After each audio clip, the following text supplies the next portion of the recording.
जम्मू कश्मीर के lieutenant governor Manoj Sinha ने मंशियात की बढ़ती हुई वबा के खिलाफ एक मुनज़्ज़म और फैसलाकुन जंग का ऐलान किया है। जम्मू लोक भवन से जारी एक वीडियो बयान में उन्होंने खबरदार किया कि नौजवान नस्ल को एक गहरी साजिश के तहत निशाना बनाया जा रहा है, जिसका मकसद उनके मुस्तकबिल को तबाह करना है। इस सिलसिले में 11 अप्रैल को जम्मू के MS स्टेडियम में एक बड़े इज्तिमा का इनेकाद किया जा रहा है, जहां पर सिविल सोसाइटी, सियासी रहनुमाओं और समाजी कारकुनान की मौजूदगी में 100 रोज़ा मुहिम का आगाज होगा। सिविल सोसाइटी के सभी लोगों, सभी राजनीतिक दलों, शिक्षाविदों, स्पोर्ट्स पर्सन और समाज के विभिन्न वर्ग के लोगों को आमंत्रित किया गया है। नशा मुक्ति के खिलाफ उस दिन हम संकल्प भी लेंगे और पदयात्रा भी करेंगे। ये पदयात्रा पूरे जम्मू कश्मीर में चलने वाली है। मैं आप सभी से अपील करता हूं, समाज के हर वर्ग के लोगों से, कि अभियान किसी एक व्यक्ति का नहीं है, पूरे जम्मू कश्मीर के युवाओं के भविष्य का सवाल। नेशनल कॉन्फ्रेंस के सदर डॉक्टर फारूक अब्दुल्ला ने आज श्रीनगर में मीडिया से गुफ्तगू करते हुए खलीजी जंग में सालिसी के बदले पाकिस्तान की जानिब से नोबल इनाम के मुतालबे पर सख्त रद्दअमल का इजहार किया। उन्होंने इसे इंतहाई अफसोसनाक करार देते हुए कहा कि दुनिया में नोबल इनाम से कहीं ज्यादा अहम और बड़े मकासद मौजूद हैं। डॉक्टर फारूक अब्दुल्ला ने इस पर जोर देते हुए कहा कि मौजूदा हालात में अवलीन तरजीह जंग का मुस्तकिल खात्मा और आलमी अमन का क़याम होना चाहिए, न कि एजाज़ात का हसूल।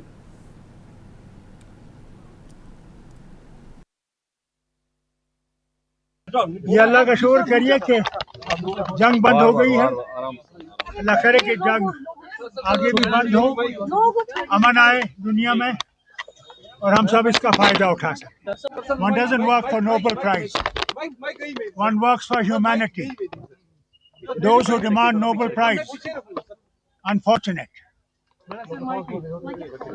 There's a better cause than Nobel Prize. Cause of humanity. It is the humanity that is suffering, and it is the humanity that must be saved. Mirwaiz Kashmir doctor मौलवी मोहम्मद उमर फारूक ने आज जामा मस्जिद श्रीनगर में खिताब करते हुए वाज़ेह किया कि जंग में कोई भी फातह नहीं होता, बल्कि उसका नतीजा सिर्फ इंसानी जानों और इंसानियत के ज़िया की सूरत में निकलता है। उन्होंने अमेरिका और ईरान के दरमियान होने वाले मुज़ाकरात को खित्ते में अमन की उम्मीद करार देते हुए कहा कि कश्मीर के अवाम जंग की तबाहकारियों और उसके इंसानी क़ुर्ब से बखूबी वाकिफ़ है। मीरवाइज ने बैरूत में शहरी हलाकतों की शदीद मज़म्मत करते हुए इसराइल को अमन की राह में रुकावट करार दिया और इस बात पर जोर दिया कि जब तक मसला फ़िलिस्तीन को इंसाफ के साथ हल नहीं किया जाता, आलमी अमन का ख्वाब शर्मिंदा ताबीर नहीं हो सकता।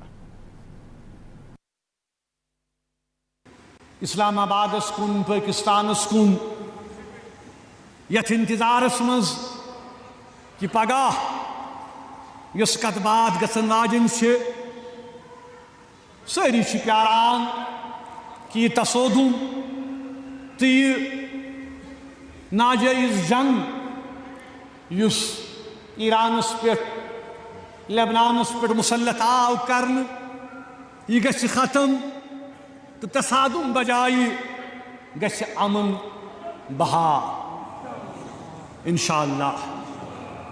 जम्मू कश्मीर मुसलमान ये आवाम ति पूरे इखलास सा यह उम्मीद थावा कि अमरीका तो ईरानस दरमियान ये मुज़ाकरात तम मुज़ाकरात गसन कामयाब तो बिल आखिर ईरानस अंदर, लेबनानस अंदर, फ़लस्तीनस अंदर इस वनकन जुल्म गसान यम तति इस वचान कि इंसानी खून।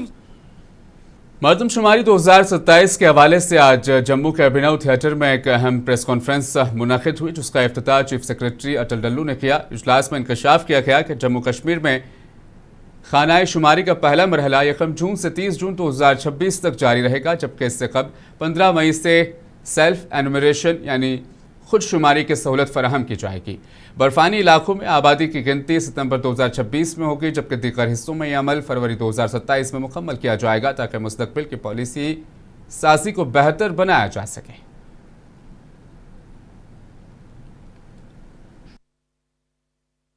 सेंसस 2027 बहुत ही इम्पोर्टेंट एक्सरसाइज है।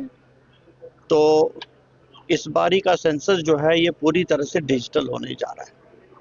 और इसमें से जो डेटा मिलेगा उस डेटा को बाकी नेशनली जो अवेलेबल हमारे पास डेटा है अलग अलग पोर्टल्स के ज़रिए उसके साथ जब इंटीग्रेट करेंगे तो बहुत ही अच्छा हमें अपॉर्चुनिटी मिलेगी कि हम अपने पॉलिसीज़ को फ्रेम कर सकें, डेवलपमेंट प्रोग्राम्स को बना सकें, लॉन्ग टर्म प्लानिंग कर सकें और जो विकसित भारत की बात हम करें।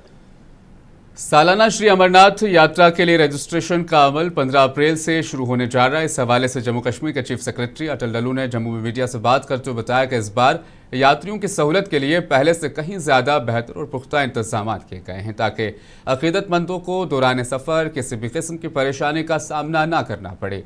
उन्होंने मजीद कहा, इंतजामिया हर सूरत हाल से निपटने के लिए मुतहरिक है।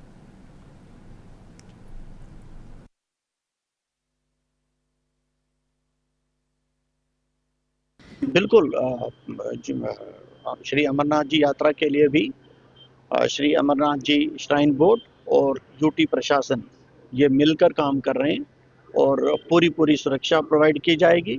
जो इंतज़ाम पिछले साल किए गए थे उससे बेहतरी इंतज़ाम इस साल करेंगे और हमारी पूरी कोशिश होगी कि जिस तरीके से एक ग्लिच फ्री कंफर्टेबल यात्रा का एक्सपीरियंस पिछले साल यात्रियों को देने में हम सफल हुए वही इस साल भी। मौसम साथ देना चाहिए तो लेकिन हमारी कंटिजेंसी अरेंजमेंट्स तैयार हों।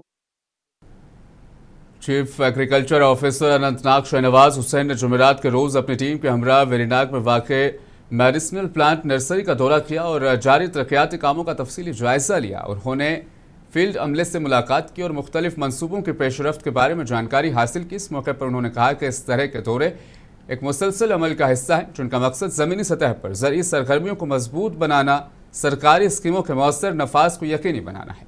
शहनवाज हुसैन ने मजीद कहा कि यहाँ अद्वियाती पौधों की प्रोसेसिंग के लिए भी बुनियादी सहूलत कायम की जा रही है ताकि ऐसे शोबे से वाबस्ता किसानों की आमदनी में इजाफा मुमकिन बनाया जा सके।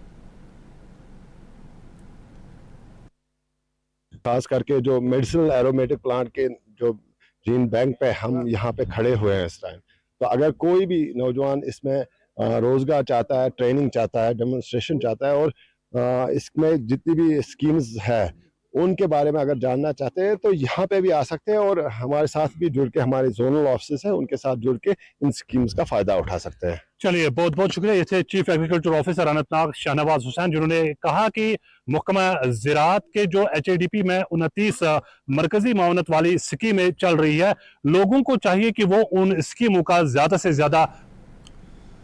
वतन अनंतनाग के मुकाम पर बहने वाला नाला लद्दर इस वक्त कूड़ेदान में तब्दील हो चुका है जिसकी वजह से इलाके में तशवीश की लहर तोड़ गई है। मकामी लोगों के मुताबिक म्यूनसिपल कमेटी मतन और महकमा दही तरक्याती ब्लॉक मतन की तरफ से नाले में कचरा मुसलसल फेंका जा रहा है जिससे साफ और शफाफ पानी आलूदा होकर नाकाबिल इस्तेमाल बनता जा रहा है। रिहायशियों का कहना है कि नाला लद्दर कभी साफ पानी का एक अहम जरिया था मगर अब इसमें प्लास्टिक, घरेलू कचरा और दीगर फजला जमा हो चुका है जिससे न सिर्फ पानी की क्वालिटी मुतासिर हो रही है बल्कि माहौलियाती आलूदगी में भी इजाफा हो रहा है।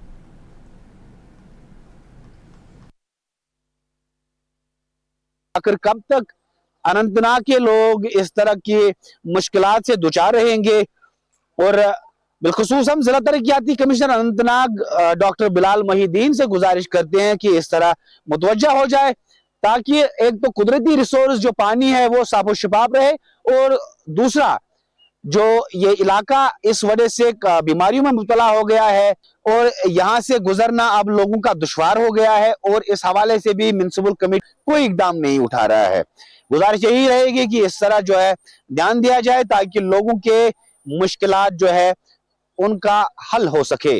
मुंसिफ टीवी के लिए अनंतनाग से जावेद गुल। किश्तवाड़ के मरकजी जामा मस्जिद के इमाम मौलाना फारूक हुसैन किचलू ने नमाज जुमा पर लोगों से खिताब करते हुए किश्तवाड़ ज़ियारत को वक्फ इमलाक करार देने के हाईकोर्ट के तारीखी फैसले का खैर मकदम किया और जम्मू कश्मीर वक्फ बोर्ड के चेयरमैन डॉक्टर दरखशां इंद्राबी से मुतालबा किया वो किश्तवाड़ में एक वक्फ की जानिब से अस्पताल और एक यूनिवर्सिटी कायम करे ताकि जामा मस्जिद के इमाम मौलाना फारूक हुसैन किचलू ने अपने बयान में किश्तवाड़ वक्फ बोर्ड के एग्जीक्यूटिव ऑफिसर फिरदौस अहमद का भी शुक्रिया अदा किया जिन्होंने किश्तवाड़ के लोगों की दरीना मांग को पूरा कर लिया और 7 कनाल ज़मीन का रकबा कब्रिस्तान के लिए वक्फ किया। लिहाजा यहाँ एक ऐसा हॉस्पिटल होना चाहिए, क्योंकि आराजी बहुत है। जो कल मुझे रेवेन्यू डिपार्टमेंट से ताल्लुक़ रखने वाले वो मेरे शागिर्द हैं बहुत सारे, कि उन्होंने कहा ये 1 अरब से ज़ायद की प्रॉपर्टी है, अगर वो कौम के नाम इस्तेमाल होती है तो कौन सा गुनाह है, अच्छी बात है, किसी गरीब के काम आएगी तो ये कौन सी बुरी बात है, बहुत अच्छी बात है। तो हम मुबारकबाद देते हैं उस कोर्ट को जिसने फैसला